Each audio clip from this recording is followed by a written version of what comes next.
স্বাগত BN time আপডেটে।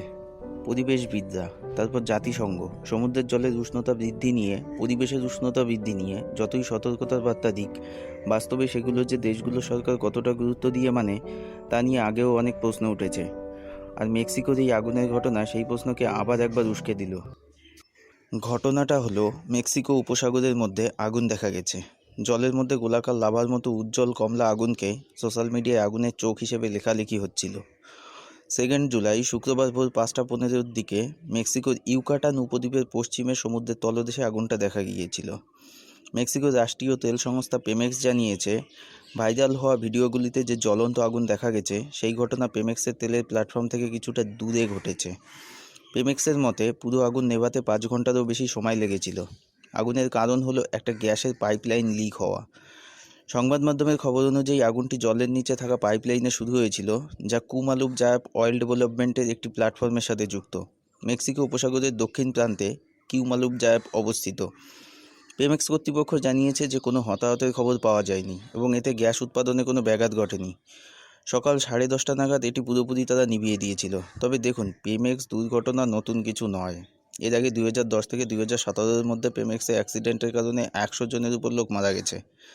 2013-তে একটা বড়সড় দুর্ঘটনা ঘটেছিল। তারপর 2019-এর এক দুর্ঘটনাতে 114 জন লোক মারা গেছিল এখানে। তবে আগুনটা পেমেক্সের কাজের এলাকার মধ্যে দেখা গেলেও তারা এর কারণ নিয়ে পরিষ্কার করে কিছু জানায়নি।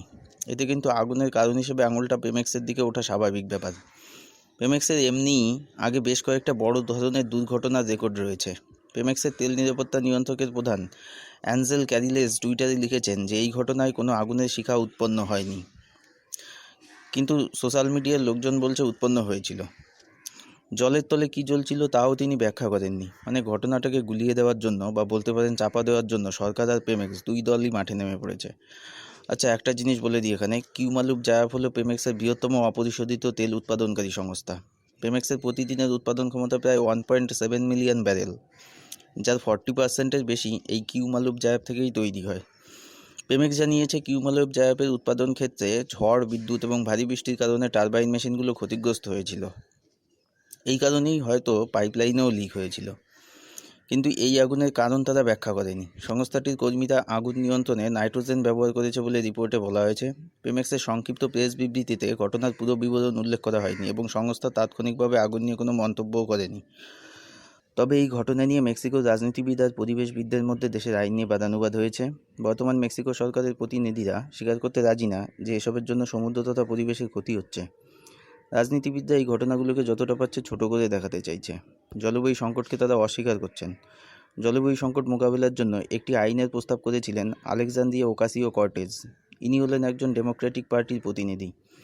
তিনি মেক্সিকো উপসাগরের আগুনের ভিডিও সোশ্যাল মিডিয়াতে শেয়ার করেছেন এবং তিনি পরিবেশ নিয়ে যে নতুন আইনের প্রস্তাব দিয়েছিলেন, মানে তার গ্রিন নিউ ডিলের প্রস্তাবের বিরোধিতা করেছিল যেসব সংসদরা, তাদের নিয়ে তিনি সমালোচনাও করেছেন। কিন্তু এসব রাজনৈতিক তর্ক বিতর্ক, আইনি জটিলতা দেখিয়ে মুষ্টিমেয় কিছু লোকের হয়তো সুবিধা হচ্ছে, কিন্তু এই সুবিধার জন্য সামগ্রিকভাবে আমরা সবাই প্রাকৃতিক পরিবেশের বিপর্যয়ের দিকে এগিয়ে চলেছি।